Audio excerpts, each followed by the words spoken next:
स्वागत है आप सभी लोगों का सीसेट एनालिसिस सीरीज का ये छठा वीडियो है। ये आज हम रिकॉर्ड कर रहे हैं 2024 प्रीलिम्स एनालिसिस की सीरीज का आखिरी वीडियो। ठीक है, इस पेपर में हम ट्राई करेंगे कि क्वेश्चन नंबर 80 तक पहुंच के सन 2024 पेपर एनालिसिस का सीरीज खत्म करते हैं।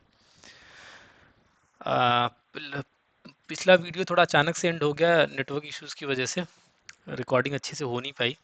तो इस वीडियो में हम बचे हुए क्वेश्चंस को कंप्लीट करते हैं। ठीक है, नए व्यूवर्स को बताना चाहूँगा कि हमने डिसाइड किया है कि 2022 23 24 के प्रीलिम्स के मैथ्स सीसेट के मैथ्स के क्वेश्चंस को हम इन डेप्थ एनालिसिस करेंगे वीडियो के थ्रू, जिसमें हमने 5 वीडियो ऑलरेडी बना रखी है जो कि रिकॉर्डेड और चैनल पे अवेलेबल है। उसमें हमने मैथ्स के सारे क्वेश्चंस के इन डेप्थ एनालिसिस करा है, जिससे आपको सिर्फ क्वेश्चन करना ही नहीं समझ आएगा, आपको ये भी समझ आएगा कि जो इन्फॉर्मेशन आपको पता है उसको कैसे अप्लाई करें और उन्हीं इन्फॉर्मेशन से आप कैसे आंसर ला सकते हैं। आपका एफर्ट बचेगा और आपको कॉन्फिडेंस आएगा। सी सेट अपने दिए हुए इन्फॉर्मेशन को, जो भी इन्फॉर्मेशन आपके पास है मैथ्स की, उतनी ही इनफ है आपको पेपर क्लियर करने के लिए। तो स्टार्ट करते हैं क्वेश्चन नंबर 73 से, क्योंकि क्वेश्चन नंबर 72 तक हमने ऑलरेडी कर रखा है। क्वेश्चन नंबर 72 तक हमने ऑलरेडी कर रखा है, ये देखो आप 73, जो कि नेक्स्ट क्वेश्चन है, इस पे हम बात करते हैं, क्योंकि 71 72 पैसेज का क्वेश्चन है। ठीक है, सो क्वेश्चन नंबर 73 आपको क्या कहता है कि, अच्छा ये भी क्वेश्चन वही जो हम पिछले क्लास में हमने डिस्कस करा था, उसी पैटर्न पे है। ये पैटर्न एक बार आप समझ लो कि इस पैटर्न में आपको एक क्वेश्चन स्टेटमेंट दिया रहेगा जिसमें कुछ इन्फॉर्मेशन होगी, दो स्टेटमेंट होंगे 1 और 2। उन दोनों को ध्यान में रखते हुए आपको 4 ऑप्शंस बनाए हैं। ऑप्शंस ऐसे होते हैं कि क्या आप क्वेश्चन का आंसर निकाल सकते हो किसी एक स्टेटमेंट को यूज करके, और दूसरे स्टेटमेंट को अगर आप यूज करोगे तो आंसर नहीं आएगा, पर किसी एक को यूज करोगे तो आंसर आ जाएगा। ऐसा अगर सही होता है तो आपका ऑप्शन ए सही है।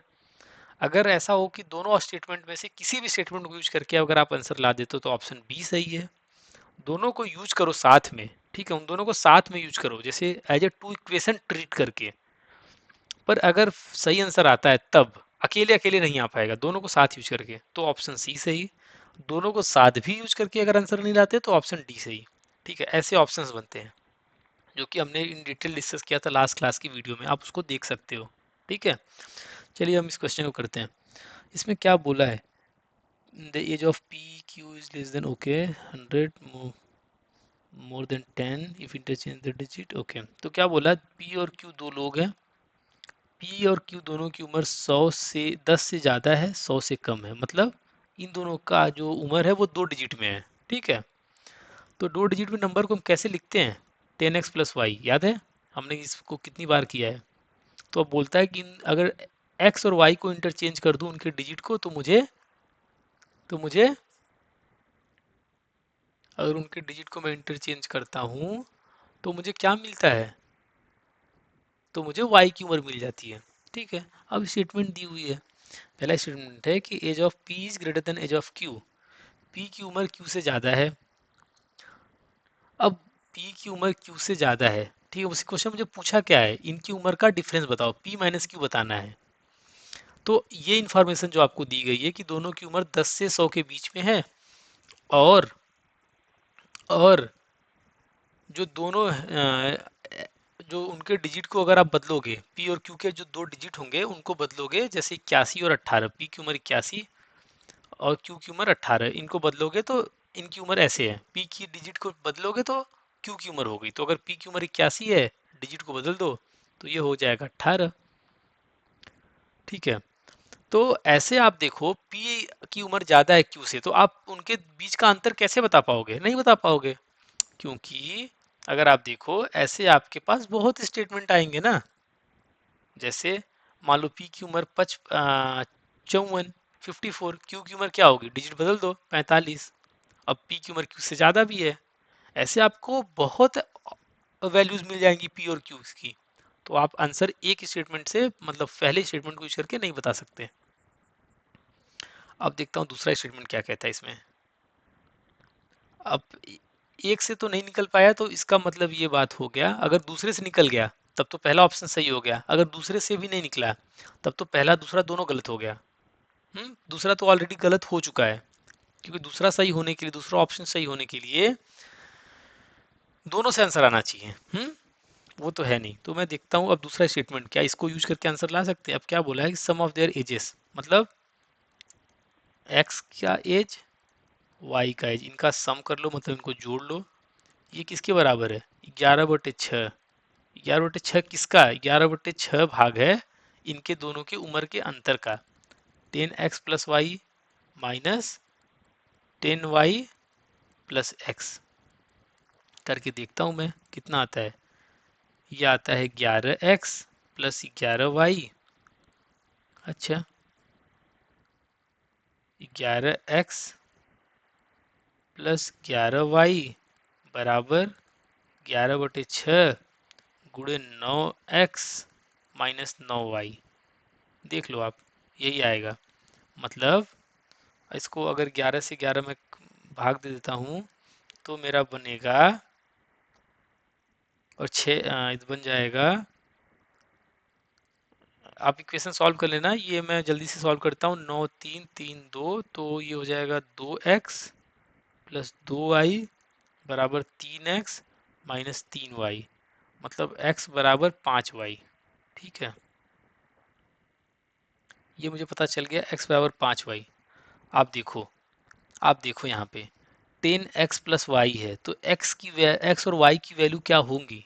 x और y की वैल्यू आप ये तो समझ रहे हो ना कि x और y एक यूनिट डिजिट है, मतलब x और y की वैल्यू 1 से 9 के बीच में ही कुछ होंगी। ठीक है, तो x की और y की वैल्यू 1 2 3 4 5 6 7 8 9, इन्हीं में से कुछ होगा। हम्म तभी तो यूनिट डिजिट को ही तो आप ऐसे रिप्रेजेंट करोगे ना 10x प्लस वाई के फॉर्म में। ठीक है, अब मुझे क्या पता चला, x बराबर 5y। दूसरे इक्वेशन से मुझे पता चला कि x है वो 5y के बराबर है। तो अगर x, तो आप इनमें से देख लो, x को अगर मैं 1 मानता हूं तो y की वैल्यू क्या होगी? सॉरी, अगर y को मैं 1 मानता हूं तो x की वैल्यू क्या होगी? 5 होगी ना, क्योंकि x बराबर 5y। y की वैल्यू मैं मानता हूं 1, तो x की वैल्यू क्या होगी? 5। एक पेयर तो मुझे मिल गया, x बराबर 5 y बराबर 1। इस चीज को मैं ध्यान में रखूं तो एक चीज तो मिल गया। दूसरा चीज, अगर मैं y की वैल्यू 2 मानता हूं तो x की वैल्यू 10, क्योंकि y equals x equals to 5y। 5 गुणे 2 10। तब तो अब अगर आप 3 लोगे तो 5 तिया 15, 4 लोगे तो 20, और बढ़ता चला गया ना। पर मुझे x और y दोनों ही 1 से 9 के बीच में चाहिए, तो सिर्फ एक ही सोल्यूशन तो मुझे मिला जिसमें x की वैल्यू 5 और y की वैल्यू 1। अगर आपको ये पता चल गया x और y, तो आप p और q नहीं निकाल सकते। p क्या है? 10x प्लस वाई, मतलब 10 गुणे 5 धन 1, और q की वैल्यू क्या हुई? 10 गुणे 1 धन 5, मतलब ये हुआ आपका 51 और ये हुआ आपका 15। और इनका अंतर क्या? यही तो पूछा है मुझसे, अंतर बताना है आपको। अंतर हुआ 36। तो सिर्फ आप देखो, आपने पहला स्टेटमेंट तो कहीं यूज ही नहीं किया, P is greater than Q, ये तो मैंने कहीं यूज ही नहीं किया। मैंने सिर्फ दूसरे स्टेटमेंट से ही आंसर ला दिया। ठीक है, तो कौन सा ऑप्शन सही होगा? B option. आप देख लेना स्टेटमेंट डिटेल में, ऑप्शन पढ़ लेना, मैंने कितनी बार इसको समझा रखा है, इसलिए मैं इस पर टाइम नहीं लूंगा। ठीक है, पेपर आज कंप्लीट करना है। आप ये बस दिमाग में रखो, ऐसे क्वेश्चन के अगर आप दोनों ऑप्शन को कंसीडर करते हो एक साथ, तो सी डी में से कोई सही होता है। अगर आपका आंसर सिर्फ एक स्टेटमेंट से ही आता है तो ए और बी में से कोई सही होगा। बस, अब यहाँ पे आपको यहाँ तो पता चल गया, पहले से तो नहीं आ रहा है, दूसरे से आ रहा है, तो आप सीधी बात है, सॉरी, तो सीधी बात है, इसका आंसर ए होगा। ये गलत मैंने टिक कर दिया, इसका आंसर ए होगा। बी तब आता है जब दोनों से यूज करके आपको आंसर मिल जाए, चाहे एक पहला स्टेटमेंट यूज करो फिर भी आंसर मिल जाएगा, चाहे दूसरा स्टेटमेंट आप यूज करो फिर भी आपको आंसर मिल जाएगा। ऐसा तो नहीं है, क्योंकि पहला यूज करने से नहीं मिल रहा है, दूसरा यूज करने से मिल रहा है। इसका मतलब इसका आंसर ए सही है, कि question can be answered using one of the statement, कि केवल एक स्टेटमेंट को यूज करके मिल रहा है पर दूसरा यूज करके नहीं मिल रहा है। Can not be answered using other statement. ठीक है, 74 क्वेश्चन क्या है? ओके, ये भी वैसी लाइन पे नहीं, ये थोड़ा अलग है। क्या कहता है कि एक मेन स्टेटमेंट दिया गया है, उसके बाद 4 फॉलो अप स्टेटमेंट हैं और आपको सही चुनना है। ठीक है, ये क्वेश्चन देखो, सी सेट में एक बात आप और ध्यान से रखो कि पेपर में अगर आप ये ध्यान दे रहे हो कि स्टार्टिंग के क्वेश्चन टफ थे, उसमें काफ़ी मैथमेटिक्स था, कैलकुलेशन था, फॉर्मूला था, उसमें टाइम लगता था। अगर आप ध्यान दो तो अभी हम शुरू से पेपर करते आ रहे हैं ना, आप ध्यान दो। पर बाद वाले क्वेश्चन में आप देखो इतना मैथ फॉर्मूला नहीं है, आपका दिमाग लग रहा है, एनालिसिस लग रही है। अगर आप एनालिसिस थोड़ी सी प्रैक्टिस में हो तो आप इस क्वेश्चंस को सेकंड्स में कर सकते हो, उतने टाइम नहीं लगेगा ये सब क्वेश्चन करने में। इसीलिए मैं बोलता हूँ सी सेट के लिए selection of question is very important. ठीक है, 74 में करता हूँ। Main statement is followed by 4 statement label P Q R S, choose the ordered pair of the statement where. सुनो यहाँ पे, एक मेन स्टेटमेंट है, ये रहा आपका मेन स्टेटमेंट लिखा हुआ है ना, उसके बाद 4 और स्टेटमेंट है, साइड स्टेटमेंट है। Choose the ordered pair of the statement where first statement implies Q. अब ये ऑप्शंस दिया हुआ है, इसमें से बताना है मुझे कौन सा ऑप्शन सही है। ठीक है, उसमें ये चारों स्टेटमेंट हैं पी क्यू आर और एस। तो जिसमें ये बोले पहला स्टेटमेंट जो हो वो इम्प्लाई करे दूसरे स्टेटमेंट को।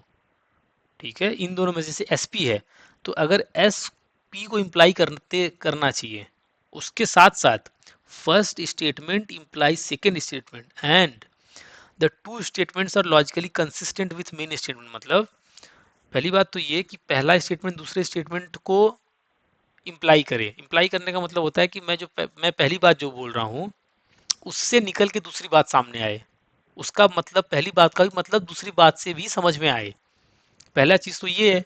दूसरा चीज, इन दोनों स्टेटमेंट को अगर मैं साथ लेता हूं तो वो जो मुझे मेन स्टेटमेंट जो दिया हुआ हो उससे मिलता जुलता हो। मतलब ये ऐसा ना हो कि इन दोनों को मैं मिला दूं, जो मुझे बात समझ में आए और जो मेन स्टेटमेंट में बात समझ में आए दोनों गलत हो, मतलब दोनों आपस में कॉन्ट्राडिक्टिंग हो। ऐसा नहीं होना चाहिए। क्वेश्चन को ध्यान से समझना फिर से आप, थोड़ा क्वेश्चन ये टेक्निकल है समझाने में। एक मेन स्टेटमेंट है, ठीक है, एक मेन स्टेटमेंट है और 4 सपोर्टिंग स्टेटमेंट है। अब ये बोला गया है कि इन ऑप्शंस में से, जैसे एस पी लिखा हुआ है तो मतलब एक एस हो गया पहला स्टेटमेंट और पी हो गया दूसरा स्टेटमेंट।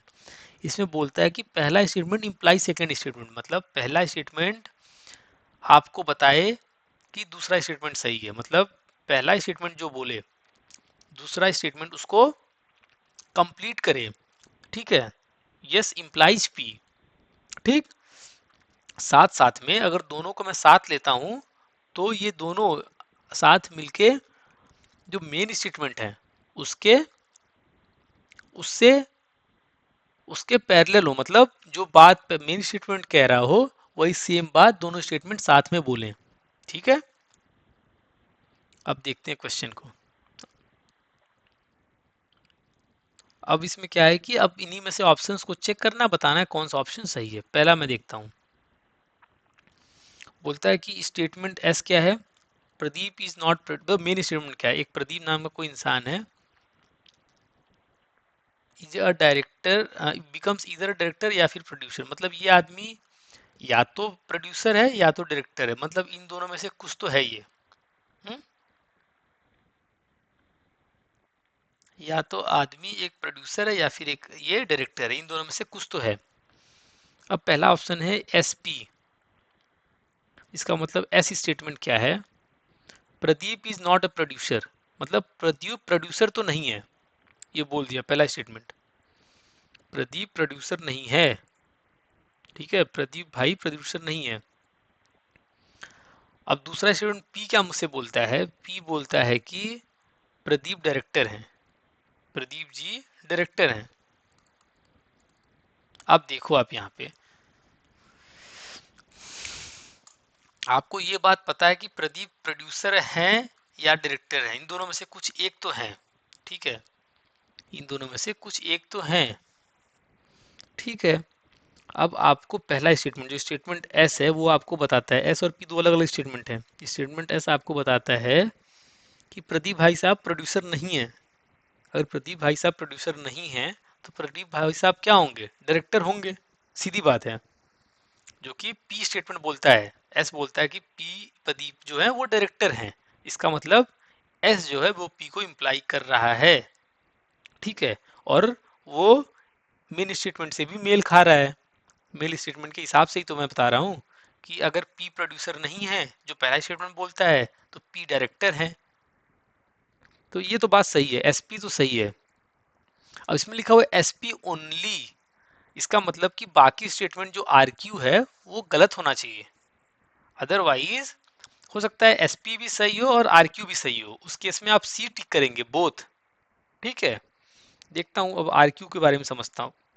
आर और क्यू। आर क्या बोलता है, प्रदीप डायरेक्टर नहीं है, प्रदीप जी डायरेक्टर नहीं है,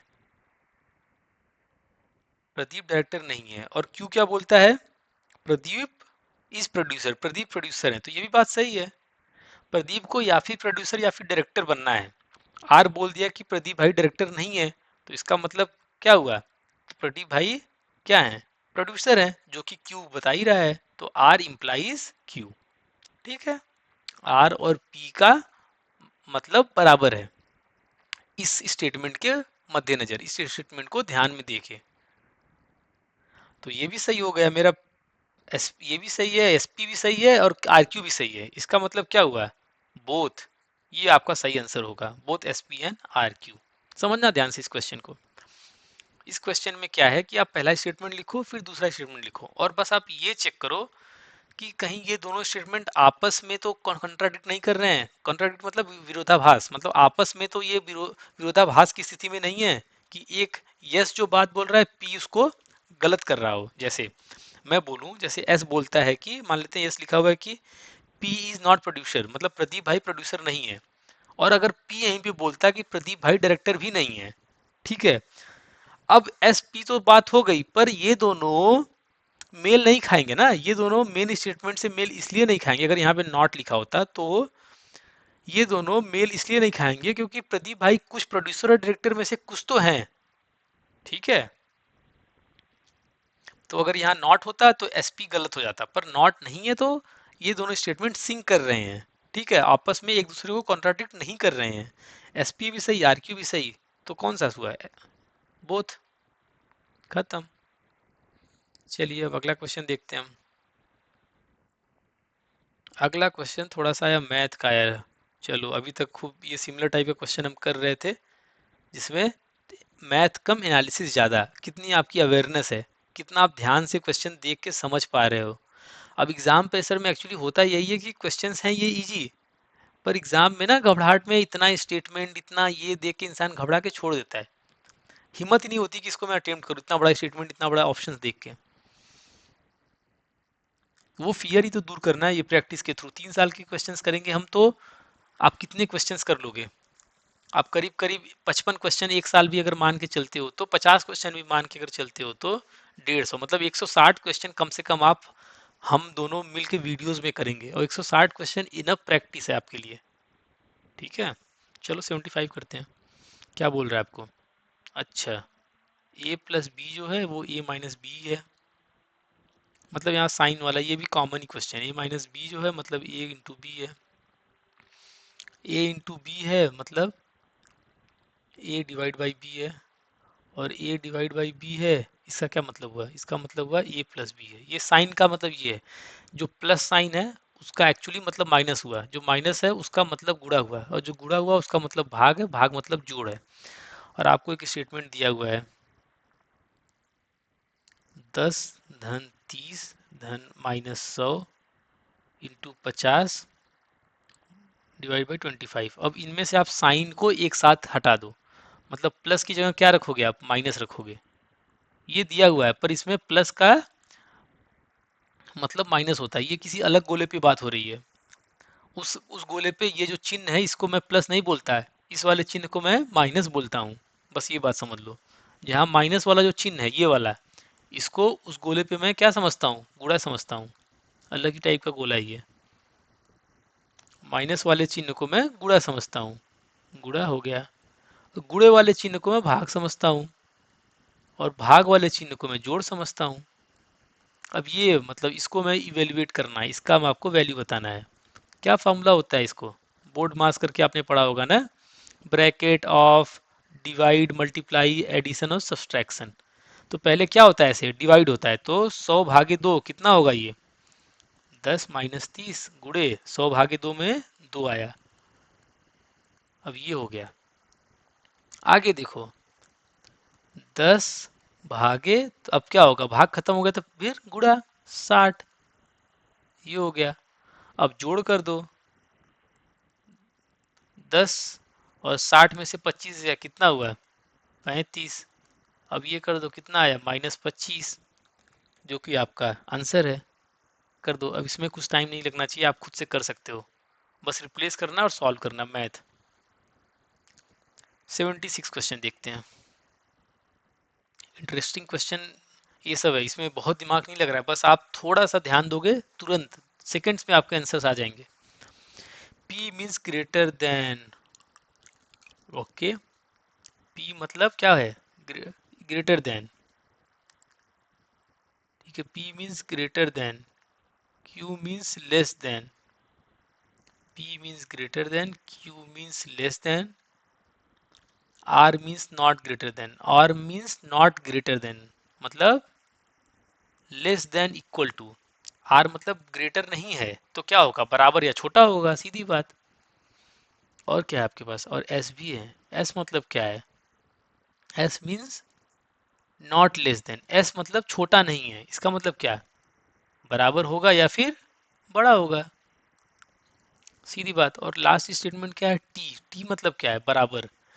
यही साइन कन्वर्जन का क्वेश्चन है, जैसे पहले क्वेश्चन था सिमिलर उसी तरह से। अब आपको दो स्टेटमेंट दिया गया, पूछा है क्या सही है क्या गलत है। पहला स्टेटमेंट क्या है,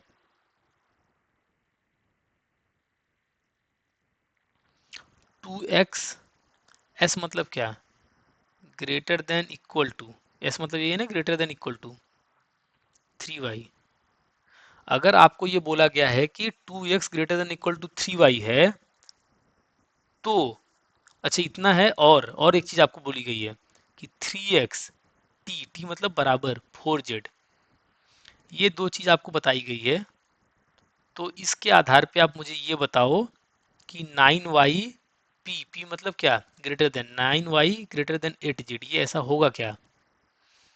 इक्वेशन 1, इक्वेशन 2 दोनों को यूज करके आप मुझे ये बताओ कि 9y ग्रेटर देन 8z होगा कि नहीं होगा, बस।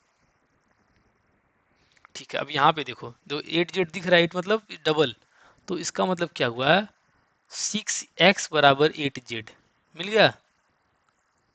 ठीक है भाई, 6x बराबर 8z। अब देखो आप, अब आप देखो यहाँ पे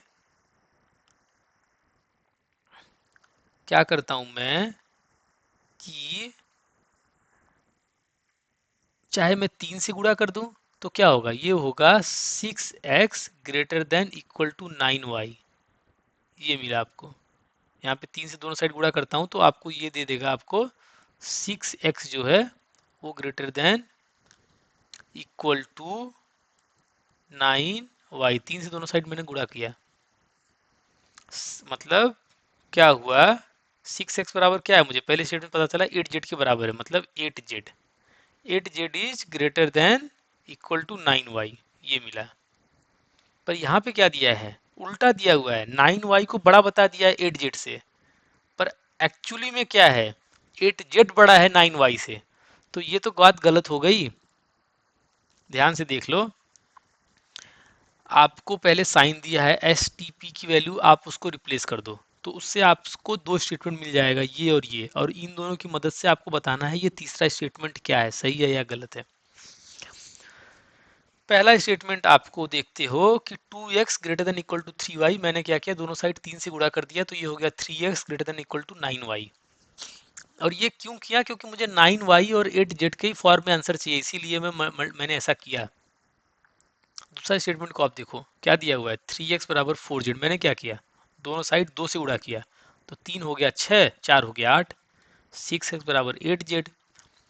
ठीक है, अब इन दोनों इक्वेशन में मैंने क्या किया, 6x बराबर 8z है, हाँ?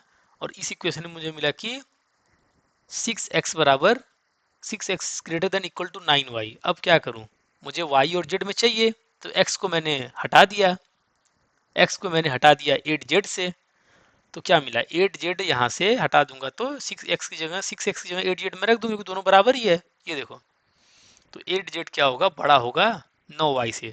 पर क्वेश्चन में क्या हुआ है, पूछा क्या है, क्या 8z 9y से छोटा है, ये तो नहीं है, तो ये तो गलत हो गया, पहला स्टेटमेंट गलत।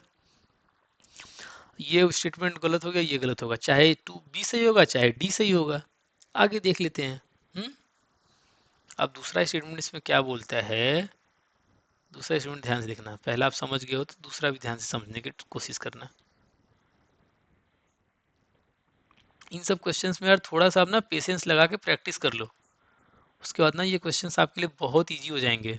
कसम बता रहा हूँ मैं, आप पेपर में इसको बहुत इजीली बहुत जल्दी जल्दी क्वेश्चन कर लोगे। और C set with time tough होते ही जा रहा है। मैं जो टेलीग्राम पे आप लोग के मैसेज आते रहते हैं, कितनों के पेपर्स जीएस क्लियर हो रहे हैं, सी सैट की वजह से 2 बार प्रीलिम्स क्लियर नहीं हो रहा है कितने लोगों का। इसलिए मैं बोल रहा हूँ लाइट मत लो, अदरवाइज चाहे सी सैट से रुको चाहे जीएस से रुको, साल आपका बर्बाद जाना है। तो किसी को लाइट नहीं लेना है, ठीक है। चलो दूसरा स्टेटमेंट में क्या बोलता है, X Q to Y, Q की वैल्यू क्या है, अच्छा less than, X is less than to Y, ठीक है, ये एक पहला स्टेटमेंट है। Y R Z, Y R मतलब less than equal to Z, ठीक है। अब आपसे पूछ रहा है कि X R Z, X R मतलब less than equal to Z, ये बताना है। ये बात है, ये बात है, ये दोनों बात आपको बताई गई है कि x जो है वो छोटा है 2y से, ठीक है, x छोटा है 2y से, और y जो आपका है वो आपका r मतलब छोटा या बराबर है z से, ठीक है।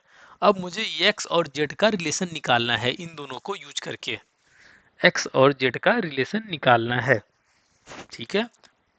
तो आराम से आप देखो, एक तरीके से y को हटा दो। आप यहाँ पे देखो कि y को अगर आप इस तरह से हटा देते हो तो आपका काम बन जाएगा। जो z है, आप यहाँ से देखो, ध्यान से दिख जाएगा, जो y वाली वैल्यू है, मतलब y जो है आपका है वो छोटा है या बराबर होगा, बहुत होगा तो बराबर होगा z से। और मुझे ये चीज पता चल गई कि x जो है वो छोटा है 2y से। x जो छोटा है वो आपका है 2y से छोटा है, ठीक है। क्या इन दोनों को यूज करके आप ये इक्वेशन कुछ बना सकते हो, ऐसा ऐसा कुछ कर सकते हो। आप देखो, अगर आप देखोगे तो मुझे पहले ये चीज पता चल गई है कि x जो है वो 2y से छोटा है, और जो y है वो जो z से छोटा है। तो x जो है वो z से छोटा होगा कि नहीं होगा, ठीक है, यही तो क्वेश्चन है कि x जो छोटा होगा कि नहीं होगा। सीधी बात है, नहीं होगा। जिसको नहीं समझा वो ध्यान से एक बार देखे यहाँ से। x जो है वो 2y से छोटा है, ठीक है, तो y का आप दुगना करोगे उससे छोटा है x हमारा, ठीक है। अब मुझे दूसरी बात बोली गई कि जो y है मेरा, ठीक है, जो मेरा y है, जो मेरा y है वो आपका छोटा है। ये पहले, अच्छा, कुछ लोग को ये डाउट आ रहा है ये क्वेश्चन आ कहाँ से रहा है। पहले आप देखो, मैंने लिखा है ना p बराबर q बराबर r बराबर s बराबर t बराबर, तो q बराबर क्या है, लेस देन, तो वही मैंने किया, देखो x q मतलब लेस देन 2y, और r r बराबर नॉट ग्रेटर देन मतलब less than equal to, r बराबर less than equal to z। देख लो आप, वही मैंने किया exactly, y is less than equal to z। अब मैं आपसे बोलता हूँ कि आप इन दोनों को इस्तेमाल करके आप मुझे पता करके बताओ ये सही है या नहीं सही है। ये तो सीधा सीधा दिख रहा है आपको। इससे पूछा है कि x छोटा है या बराबर है z के, ठीक है। अब आप देख लो यहाँ से, पहली बात तो ये है कि जो y है ना वो छोटा है z से, y जो है वो छोटा है z से। तो इसका मतलब क्या हुआ कि जो 2y है, जो y का जो दुगना होगा वो छोटा होगा 2z से। 2y जो है वो 2z से छोटा होगा, समझ रहे हो ना। अगर 2y 2z से छोटा होगा और y ऑलरेडी z से छोटा है, तो अगर मैं यहाँ पे लिखूंगा 2z लिखूंगा तो x 2z से छोटा होगा, x 2z से छोटा होगा, ठीक है। पर अब देखो आप यहीं से आप देख लो ना, x 2y से छोटा है, मतलब ऐसे कुछ है, जो x है ये 2y से छोटा है। अब मुझे बात पता चली कि जो y है वो z से छोटा है, तो 2y जो है वो 2z से छोटा होगा। हाँ, अब तो इसका मतलब ये हुआ कि जो x है वो 2z से छोटा होगा, किसी कंडीशन में बराबर नहीं होने वाला है। समझ रहे हो ना? और इसमें क्या पूछा है, x इज लेस देन या इक्वल टू z।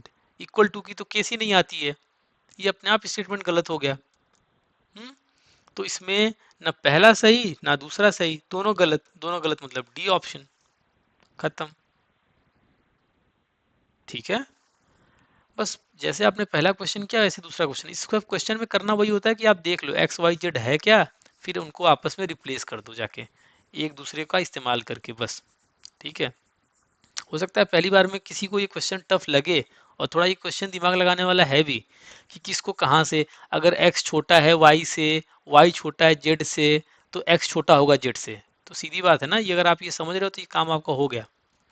इसका आंसर डी है। इस चीज यही है ना, अगर x छोटा है y से, y छोटा है z से, तो x तो छोटा होगा z से ना, x z के बराबर कैसे होगा, नहीं होगा कभी। अब पूछा भी यही है कुछ, एक्स और इस एक्स और वाई जेड इतना स्ट्रेट नहीं है, एक्स टू जेड वाले फॉर्म में है, पर कहने का मतलब एग्जैक्टली इसका यही है। ठीक है, चलिए क्वेश्चन नंबर 77 करते हैं। क्वेश्चन नंबर 77 में आपको ये बोलता है कि, अब ये कोड वाला क्वेश्चन है, ये तो मतलब आपकी प्रैक्टिस है तो आप तुरंत हो जाएगा, नहीं तो थोड़ा टाइम लगेगा। In a certain code A B C D is written as 24, A B C D written as 24। ठीक है, ए मतलब एक, बी मतलब दो, सी मतलब तीन, डी मतलब चार, वो होता है ना नंबरिंग करते हो आप अल्फ़ाबेट्स को, ई एफ जी एच, ये बराबर कितना है 1680। ई मतलब 5, एफ मतलब 6, जी मतलब 7, एच मतलब 8। तो कैसे ये 24 आया होगा, जोड़ने से 24 आया क्या? दो एक तीन तीन छः चार 10 नहीं, अच्छा गुणा करके देखो, दो का नम दो तिया 12 है, दो तिया 6 चार 24, अच्छा मतलब इनका आपस में एक्चुअली हो रहा है गुणा, तो मुझे मिला 24। यहाँ भी वो कंडीशन होल्ड करती है क्या, देख लेता हूँ। 6 25 30, 30 7 420 गुड़े 8, 0 8 19, तो कुछ गलत हुआ क्या? अच्छा सॉरी, यहाँ थोड़ा मिस्टेक हुआ मेरा, कैलकुलेशन मिस्टेक। ये एक्चुअली है क्या है, बनता है 5 गुड़े 6 गुड़े 7 गुड़े 8, 6 25 30 गुड़े 7 गुड़े 8, 7 3 21 210 गुड़े 8, 0 8 दूनी 16, 1680 मिला ना आपको, तो पैटर्न समझ में आ गया। क्या है, जो नंबर्स हैं उनका मैथमेटिकल जो बनेगा, जो उसको हम नंबरिंग करते हैं 1 से 26 तक का, उनका आपस में गुणा हो रहा है। तो अब पूछा है आई जे के एल को उसी भाषा में आप क्या लिखोगे, क्या लिखोगे आप? ठीक है, आई जे के एल, तो A B C D E F G H I J K L, यही तो होगा, 9 10 11 12। आई जे के एल, 10 9 या 90, 90 गुड़े 9 गुड़े 12, 11 9 या 99, 990 गुड़े 12। अब जीरो हो गया,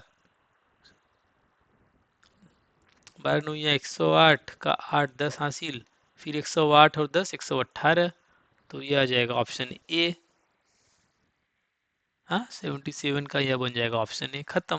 गुणा कर दो, ये गुणा तो करना था इस सवाल में, कुछ दिमाग ही नहीं लगाना था।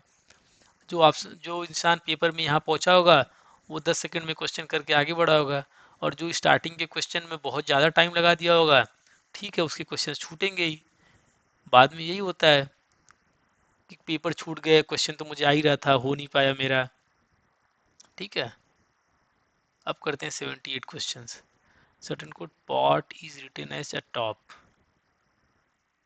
ठीक है, पॉट को, ये दिख रहा है ना यार, पी ओ टी है, ये रिवर्स किया गया है, टी ओ पी है, और ए एक्स्ट्रा कैरेक्टर है। यहाँ पे देखता हूँ अगला क्या है, trap, T R E P को क्या लिखा गया है, अपार्ट। ओके, वही चीज़ यहाँ पे भी है क्या? हाँ देखो आप, पी ए आर टी, ये हो पी आर टी, क्या कर रहे हैं, रिवर्स करके एक नया कैरेक्टर ऐड कर दे रहे हैं, तो एरिना है। ठीक है, इसको कैसे लिखेंगे, पहले इसको रिवर्स करो, ए एन ई आर ए, ये रिवर्स हो गया, इसके आगे एक्स्ट्रा ए लगा दो तो ए ए एन ई आर, यही इसका आंसर होगा, A A N E R, option D. खत्म। क्या करना था, ये सब क्वेश्चन कितना इजी क्वेश्चन है, मतलब रीजनिंग तो इसमें बहुत इजी है। मैथ थोड़े टफ थे पर रीजनिंग तो आप देख रहे हो, मतलब कुछ जो प्रैक्टिस में नहीं है वो भी कर सकता है, कुछ इसमें दिमाग ही नहीं लगाना, इजी इजी रीजनिंग से। 79, अब देखते हैं इसको। What will come in place of star, okay sequence क्या है, 3 है, 14 है, 39 है, 84 है, स्टार 258। कोई लॉजिक है क्या यहाँ पे? 3 4 जा, अभी ये सब क्वेश्चन है ना, आपका दिमाग कितना जल्दी का, अगर आप ज्यादा क्वेश्चन सॉल्व किए रहेंगे तो आपको जल्दी पैटर्न दिखेगा, कम क्वेश्चन सॉल्व किए तो आपको पैटर्न थोड़ा धीरे दिखेगा। 3 14 कुछ रिलेशन बन रहा है क्या? 11 39 में ये डिफरेंस कितना है, 11 का डिफरेंस है, यहाँ पे डिफरेंस कितना है, 25 का, क्या 25, 4 39 हाँ, ये डिफरेंस कितना है, 40, 44 से 45 का डिफरेंस, कुछ ऐसे पैटर्न तो बनते नहीं दिख रहा है, 11 25 45, ये नहीं है, कोई और ऑप्शन यहाँ पे क्या होगा, 1 1 1, 9 4, ओके, ओ 8 4 12 2 14, ओके, ये तो मुझे एक दिख रहा है, शायद आपको थोड़ा टाइम लगे। अब ये देखो, 1 का क्यूब, 1 का स्क्वायर और 1 कितना होगा, 3, यहाँ पे आप देखो, 2 का क्यूब, 2 का स्क्वायर प्लस 2 कितना होगा ये, 8 4 12 2 14, ये देखो यहाँ से एक्चुअली ये तो मुझे दिख गया था, 14 दिख गया था मुझे, 8 4 12 2 14, एक्चुअली ये जो ना क्यूब स्क्वायर और ये वाला पैटर्न, ये सब बहुत कॉमन है, तो आप 10 15 पैटर्न करोगे आपका ये काम बन जाएगा, इससे ज़्यादा रीजनिंग पूछता ही नहीं है। यहाँ मुझे एक्चुअली 3 वाला जब मुझे दिखा ना, ये तो मुझे तुरंत क्लियर हो गया कि यही वाला पैटर्न है, 27 9 और 3 कितना होगा, 27 3 30 9 39, पैटर्न दिख गया। 4 पे भी 5, ये पांचवें नंबर का बताना है, पांचवें नंबर पे क्या होगा, 5 का क्यूब, 5 का स्क्वायर प्लस 5, 5 का क्यूब 125, 5 का स्क्वायर 25 प्लस 5 155, आंसर इसका होना चाहिए बी ऑप्शन। 79 भी डन हो गया। ये रहा 2024 प्रीलिम्स सी सेट का लास्ट क्वेश्चन। अब इसके बाद हमारी एनालिसिस सीरीज आएगी 2023 पे। आप बताना कमेंट करके 23 की या 22 की कौन सी पहली लाऊं, ठीक है? आप टेलीग्राम ग्रुप में भी आप रिप्लाई कर सकते हो, पर पहले आप इसको कंप्लीट करते हैं। अच्छा, in some code letter P Q R S T represents number, अच्छा ओके, ठीक है देख लेता हूँ मैं। ये आपसे बोला गया कि P Q R S T है, ठीक है, P Q R S T, ये कुछ मैच द फॉलोइंग वाला सीन है यहाँ पे, 4 5 10 12 और 15। अब इसमें से ऐसे कोई पी हो सकता है 10 हो, या पी हो सकता है 5 हो, क्यू 4 हो, ऐसे कुछ सीन है, पता नहीं क्या किसका है, पर ये पता है कि सब यूनिक है, मतलब पी किसी को करेगा तो क्यू दूसरे को करेगा, आर तीसरे को करेगा, यही बोला गया है यहाँ पे ना, कि in some code letter P Q R S T represent कुछ नंबर को रिप्रेजेंट करते हैं। It is not known which letter represent which number, कौन किसको रिप्रेजेंट करता है नहीं पता, ठीक है। अब आपको स्टेटमेंट कुछ दिया हुआ है, क्यू माइनस एस, स्टेटमेंट दिया हुआ है कि क्यू माइनस एस बराबर 2s, मतलब क्यू बराबर 3s है। तो क्यू और एस का रिलेशनशिप मुझे पता चल गया, जो क्यू वैल्यू होगी एस की वैल्यू तिगुनी होगी। तो अगर अब इस सब क्वेश्चन में तुरंत ये देखा करो दिया क्या है, ऐसा क्या क्या नंबर है जो आपस में 3 टाइम्स हो, एक तो 4 12 का रिलेशन है, एक 5 15 का, इसका मतलब क्या होगा, क्यू और एस 4 12 होंगे या फिर 5 15 होंगे, और कोई ऑप्शन ही नहीं बचा। अब क्यू एस का तो मुझे कुछ कुछ कुछ समझ में आ गया पहले इक्वेशन से, हाँ ठीक है।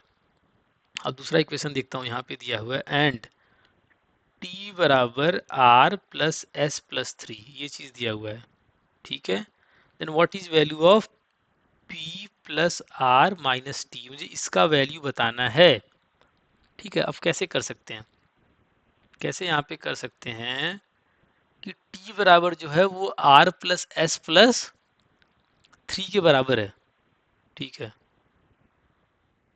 तो मुझे पता है एस की वैल्यू या फिर 12 होगी या फिर 15 होगी, तो मैं दोनों रख के देख लेता हूँ। तो अगर s की वैल्यू मैं 15 रखता हूं तो 15 प्लस 3 प्लस r बराबर t। अब t जो है भाई, आप यहाँ पे अगर ध्यान से आप देखोगे, यहाँ से ध्यान से देखना, t plus r plus s plus 3, t बराबर r प्लस s प्लस 3 है। हाँ, सॉरी यहाँ पे मैंने एक्चुअली थोड़ा उल्टा लिख दिया है, एक बार ध्यान देना। q बराबर 3s है, q बराबर 3s है, मतलब जो q है वो 3 टाइम है s का। तो वो अगर q 4 है तो s q, अगर s 4 है तो q 12, या फिर q 15 s 5। तो q आपका 4 और 5 में से कुछ एक होगा। तो मैं देख लेता हूँ ना रख के, एक बार मैं रखता हूँ मान के कि जो q है, अगर q उसको मैं 4 मानता हूँ, अगर q मैं 4 मानता हूँ, अब आप चीज यहाँ पे ये चीज देखो, मैं मान लेता हूँ कि जो मेरा q है वो मेरा 4 है, ठीक है। सॉरी, s जो है मेरा 4 है, तो क्या होगा, r प्लस 4 प्लस 3, तो ये होगा 7। तो 7 में से मैं कुछ ऐसा जोड़ूं, 7 में से मैं क्या जोड़ सकता हूँ, r की वैल्यू क्या हो सकती है, सीखो यहाँ पे। चूंकि q की वैल्यू मैंने 5 ली है, q की वैल्यू मैंने 5 ली है, ठीक है। तो s की वैल्यू, सॉरी s की वैल्यू मैंने 5 ली है, सॉरी बार बार मैं उल्टा बोल रहा हूँ, s की वैल्यू मैंने 5 ली है, तो q की वैल्यू क्या होगी, 3 टाइम्स ऑफ s, जबकि 15 हो जाएगी, ठीक है। अब मेरे पास विकल्प क्या है, विकल्प क्या है कि अब मैं t में कुछ ऐसा जो मतलब r में कुछ ऐसा जोड़िए, r है ना, r में कुछ ऐसा जोड़ूंगा जो मुझे t मिल जाए। तो t बड़ा से बड़ा क्या यहाँ पे संभव है, अब तो बड़ा से बड़ा t का वैल्यू क्या होगा, 12 ही तो हो पाएगा, ठीक है। अगर मैं t को बड़ा बड़ा से बड़ा मैं 12 भी मानता हूँ, तो r की वैल्यू क्या आएगी, 12 माइनस 7 5, r की वैल्यू 5 आएगी। पर वो तो संभव नहीं है ना, क्योंकि q की वैल्यू, s की वैल्यू ऑलरेडी 5 है। तो ये अजम्पशन ही गलत हो गया कि मैं s बराबर 5 लेके चलूंगा कुछ मुझे मिलेगा, ये तो गलत चीज हो गई। ठीक है, अगर ये गलत हो गया तो मैं दूसरे तरीके से करता हूँ। दूसरा तरीका मेरे पास क्या है, दूसरा तरीका है कि मैं मानता हूँ s की वैल्यू 4 है। ये तो इक्वेशन गलत हो गया, 5-15 वाली बात नहीं है, मतलब ये गलत है, ये आपका गलत हो गया, ठीक है।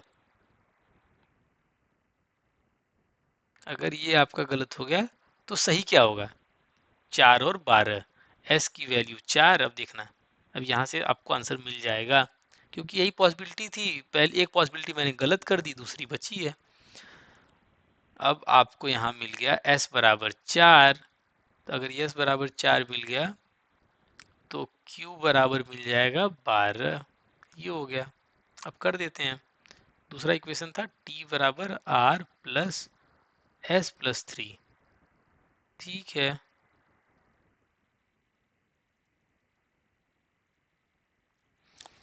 तो पिछला क्वेश्चन में 7 था ना वो, ठीक है। अब मैं यहाँ पे देखता हूँ, अब मैं देखता हूँ, ठीक है, मैं थोड़ा एक बार यहाँ पे मैं बार बार आर और एस कंफ्यूज कर रहा था, इसलिए मैं इसको दोबारा करता हूँ, थोड़ा सा ध्यान देना, थोड़ा मुझसे ही मिस्टेक हुआ एक्चुअली, बार बार ये बोलने में कंफ्यूजन क्रिएट हो गया। पहला स्टेटमेंट अब मैं देख फिर से समझाता हूँ, यहाँ देखना, ये बोला है कि q माइनस एस बराबर 2s, q माइनस एस बराबर 2s, तो q बराबर 3s, ठीक है। तो दिए गए नंबर्स में से आप ध्यान से देख लो, ऐसे कौन कौन से नंबर है जिनमें ये रिलेशन हो कि अगर s की वैल्यू 4 हो तो q की वैल्यू उसकी तिगुनी हो, तो यही तो होगा ना, 4 12 हो गया या 5 15 होगा। तो s की वैल्यू 4 तो वो q की वैल्यू 12, s की वैल्यू 5 तो q की वैल्यू 15, यही ऑप्शन है। अब दूसरा स्टेटमेंट मुझे देता है कि t बराबर r plus S plus 3, t बराबर r प्लस एस प्लस 3, तो r को ऐसे रखता हूं, मैं पहले मानता हूं कि s बराबर 5 है, s बराबर 5 है, ये दूसरा वाला चीज, s बराबर 5 को मैं मानता हूं। तो देखो s बराबर में 5 को माना, तो ये हो गया 5 3 8। अब t क्या होगा, अब देखना t यहाँ पे क्या होगा, देखो मैंने अभी मान लिया है s बराबर 5, तो s को मैं 5 मानूंगा, तो Q को मुझे 15 मानना पड़ेगा, 5 या 15। तो T अधिक से अधिक आपको क्या होगा, 12 ही होगा, और तो सब छोटा ही है। और मान लेता हूं T मेरा 12 हुआ, तो R की वैल्यू क्या आएगी, 12 माइनस 8 बराबर 4। तो R की वैल्यू आई 4। हाँ, R की वैल्यू आ गई 4, और तब P की वैल्यू आ जाएगी 10। तो मुझे ऑलमोस्ट मुझे सब कुछ पता चल गया, P पता चल गया, R पता चल गया, T पता चल गया। तो P मतलब कितना, 10, R मतलब कितना, 4, और T मतलब कितना, 12। तो कितना हुआ, 14 में से 12 गया 2, जो इसका आंसर है 2 आ गया। डायरेक्ट तरीका है। अगर अगर मानता हूं, अगर मान लो मैं इस पे चेक करता हूं, मुझे ये तो आप आंसर अगर आ गया तो आप डायरेक्टली कर लो, लेकिन आपको समझाने के लिए मैं एक चीज ये फिर से करता हूं। अगर मैं मानता हूं कि ये क्वेश्चन दिया था ना आपको, यहाँ पे आप देखो, ये तो अब सही हो गया, ये भी पता चल गया ये सही है, ये तो सही है।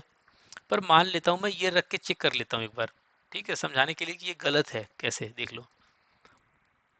अब यस की वैल्यू मैं मानता हूं 4, तो ये हो जाएगा 4 + 3 7, ठीक है। तो यहाँ पे देखना पूरी तरह से आप, अब मैंने यहाँ पे क्या माना है, ये देखो 4 मानी है, एस की वैल्यू मैंने मानी है 4, तो क्यू की वैल्यू हो जाएगी 12, ठीक है। तो टी की बड़ी सी बड़ी वैल्यू क्या हो सकती है, 15 हो सकती है, टी को मैं मानता हूँ 15। इस केस में आर की वैल्यू क्या होगी, आर की वैल्यू आएगी 8, 8 तो अपने ऑप्शन में भी नहीं है, तो ऑब्वियसली ये गलत हो गया, ठीक है। अगर t की वैल्यू 15 की जगह मैं 10 मानूंगा, मान लेते हैं दूसरा ऑप्शन 10 पे ट्राई करता हूँ, 10 मानूंगा, तो r की वैल्यू 10 - 7 आएगी, जो कि 3, 3 भी तो ऑप्शन में नहीं है। तो s की वैल्यू 4 लेने पे मैं कुछ दूसरा वाला इक्वेशन जस्टिफाई नहीं कर पा रहा हूँ। तो ऑब्वियसली बचा क्या था, पहला वाला वही, s की वैल्यू 5, q की वैल्यू 15। एस क्यू से आपको मिल गई टी की वैल्यू, टी की वैल्यू क्या मुझे मिली, 12। यही तो मैंने पिछले क्वेश्चन में, अभी पिछले वाले केस में किया था। एस को माना 5, क्यू को हो गया 5 तिया 15, टी बड़ा से बड़ा नंबर था 12। अब 12 minus 12 minus S minus 3, T minus S minus 3, तो 12 - 3 हुआ 9, माइनस एस, एस को मैंने क्या माना है 5, तो 9 में से 5 चला गया 4, तो आर की वैल्यू आपको हो गई 4। जो बचा हुआ वो है पी, सब कुछ यूनिकली मिल गया, उसको रख दो, P R minus T, P बराबर 10, आर बराबर 4, 10 4 14, माइनस टी, टी बराबर 12, 14 में से 12 गया 2, ये सही आंसर है। ठीक है, इस तरह से हमारा 2024 प्रीलिम सीसेट एनालिसिस होता है कंप्लीट। अब हम लाएंगे सीसेट एनालिसिस 2023 या 24 के लिए। ठीक है, धन्यवाद।